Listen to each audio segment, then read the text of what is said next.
आज का जो हमारा टॉपिक है वो नाइन्थ क्लास के mathematics chapter triangle exercise 7.1। Question number 5 है, line L is the bisector of angle ए। अगर हम फिगर में लाइन एल को देखेंगे, लाइन एल जो है वो एंगल ए को बाइसेक्ट कर रही है। तो and B is any point on L. तो बी जो है वो एक पॉइंट है किस लाइन पर? एल पर।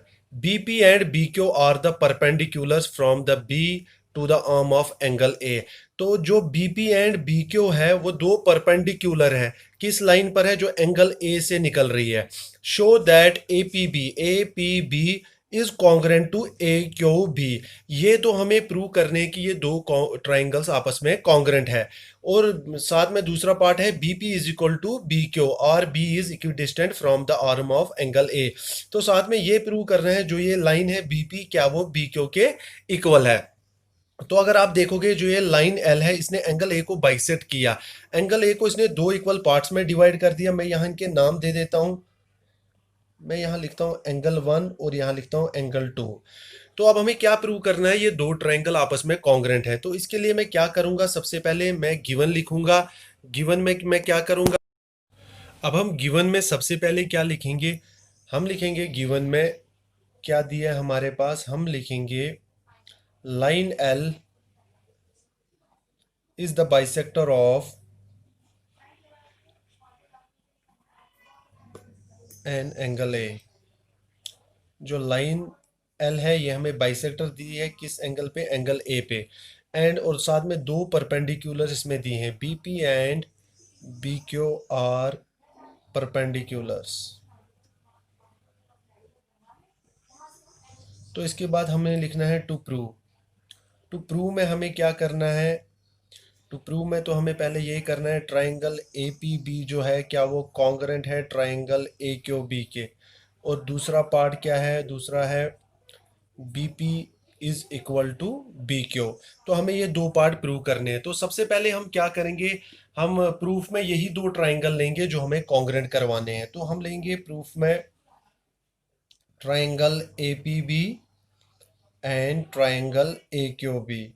तो अगर आप देखोगे इन दो ट्राइंगल में, जैसे मैं पहला ट्राइंगल ए पी बी की बात कर रहा हूँ, आप देखो इस ट्राइंगल में जो एंगल पी है और ट्राइंगल ए क्यू बी में जो एंगल क्यू है, ये दोनों एंगल जो हैं ये परपेंडिकुलर है 90 डिग्री है। तो हम ऐसे लिख सकते हैं angle A P B is equal to angle A Q B. क्यों? हमें ये गिवन में ही दिया था जो B P and B Q है वो क्या है? परपेंडिकुलर्स है। तो यहाँ रीजन दे देंगे ईच 90 डिग्री।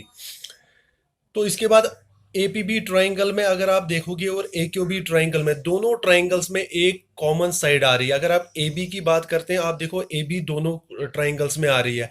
तो हम यहाँ क्या लिखेंगे? A B is equal to A B. तो इसका रीजन क्या दे देंगे हम? कॉमन। तो दो चीजें तो हमें ट्राइंगल में इक्वल आ गई। अब अगर आप ट्राइंगल में देखोगे ए पी बी ट्राइंगल में और ए क्यू बी ट्राइंगल में, जो एंगल ए है उसे लाइन एल ने बाइसेक्ट कर दिया है। बाइसेक्ट दो इक्वल पार्ट्स में डिवाइड कर दिया। तो मैंने उनके नाम भी दे दिए थे, एंगल 1 और एंगल 2। तो एंगल 1 जो आ रहा है वो ए पी बी ट्राइंगल में आ रहा है और एंगल 2 जो आ रहा है वो ए क्यू बी ट्राइंगल में आ रहा है। तो हम यहाँ लिख सकते हैं जो एंगल 1 है वो एंगल 2 के इक्वल है। तो क्यों इक्वल है? यहाँ रीजन देंगे because L bisects angle A. जो लाइन सेगमेंट जो हमारे लाइन एल दी थी उसने एंगल ए को बाइसेक्ट किया, इक्वल दो पार्ट्स में डिवाइड किया। अभी आप देख सकते हो कि दोनों ट्राइंगल्स में तीन चीजें आपस में इक्वल हो गई है। तो हम कह सकते हैं कि दोनों ट्राइंगल कॉन्ग्रेंट हो गए। हम लिखेंगे therefore triangle A P B is congruent to triangle A Q B. तो यहाँ पर आप देखना है किस रूल से हुए हैं। तो अगर हम ट्राइंगल ए पी बी की बात करते हैं, आप देखो इस ट्राइंगल में एक तो हमने एंगल पी लिया, ए पी बी लिया, एंगल पी लिया और एंगल 1 लिया। और कौन सी साइड ली? A B side. अगर आप देखोगे ए बी साइड जो है वो दो एंगल्स के बीच में नहीं आ रही है। अगर वो नहीं आ रही है तो इंक्लूड नहीं है, तो कौन सा यहाँ पर रूल लगेगा? यहाँ पर लगेगा एंगल एंगल साइड रूल, कि दो एंगल्स के बीच में साइड नहीं आ रही है। तो अगर साइड नहीं आ रही है तो इसमें कौन सा रूल लगता है? Angle angle side rule. तो हम जब दो ट्राइंगल हमारे पास कॉन्ग्रेंट हो जाते हैं तो हमें ये भी पता है कि उनकी कॉरस्पॉन्डिंग साइड्स इक्वल होती है। तो हम यहाँ लिख सकते हैं 10। अगर आप देखोगे एपीबी ट्राइंगल में कौन सी साइड, बीपी साइड, और एक्यूबी ट्राइंगल में कौन सी साइड, बीक्यू साइड। तो ये दोनों ट्राइंगल की कॉरस्पॉन्डिंग साइड्स है, तो हम ये लिख सकते हैं जो बीपी है वो किसके इक्वल है, बीक्यू के। क्यों, रीजन यहां देंगे by CPCT, corresponding parts of congruent triangle. जब दो ट्राइंगल कॉन्ग्रेंट हो जाते हैं तो उनकी कॉरस्पॉन्डिंग साइड्स और कॉरस्पॉन्डिंग एंगल्स भी इक्वल हो जाते हैं। तो हमें यही प्रूव करना था, तो ये हमारा क्वेश्चन हो चुका है।